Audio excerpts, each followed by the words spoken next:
အားလုံးပဲမင်္ဂလာပါရှင်။ Safely နှင့် Kitchen ကနေပြန်လည်ကြိုဆိုလိုက်ပါတယ်။ဒီကတော့ကြက်ဥချင်းဆန့်ဟင်းလေးချက်ထားတဲ့ပေါ့နော်။အရန်ရတာရှိပြီးတော့စားလို့လည်းအရန်ကောင်းပါတယ်ရှင်။ပထမဦးဆုံးလိုအပ်တဲ့လောက်ကြက်ဥကိုပြုတ်ထားမယ်ပေါ့နော်။ဟိုတီချာပေါ့နော်15မိနစ်လောက်ပြုတ်ပြီးသွားရင်ရေအေးထဲမှာခဏစိတ်ထားပြီးတော့ကြက်ဥလေးတွေခွာပါမယ်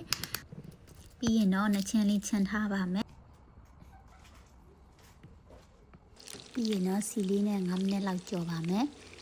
မာထထုပ်လေးနဲ့အရန်စားလို့ကောင်းပေါ့နော်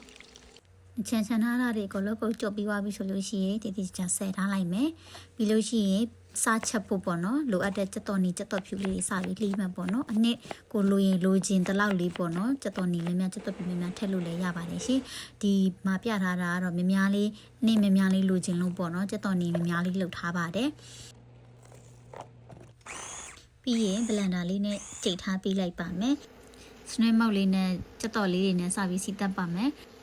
နာလေးနည်းနည်းလေးမွေးလာပြီဆိုလို့ရှိရင်ရောက်တင်မောက်လေးနဲ့ပြန်ပြီးတော့စီထပ်တက်မှတ်ပေါ့နော်ညိုတိကြက်ဖတ်ရင်ငါးငယ်ပြရင်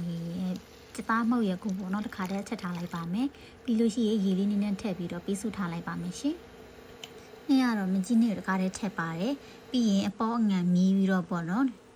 ကိုလိုချင်တဲ့အရသာရပြီဆိုလို့ရှိရင်ချက်ဥလေးတွေကိုထည့်လိုက်ပါမယ်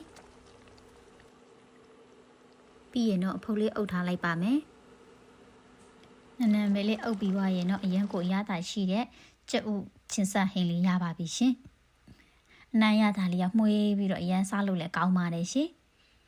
ကြည့်ရှုပေးတဲ့တယောက်ချင်းစီတိုင်းကိုအကျေးဇူးအများကြီးတင်ပါတယ်ရှင်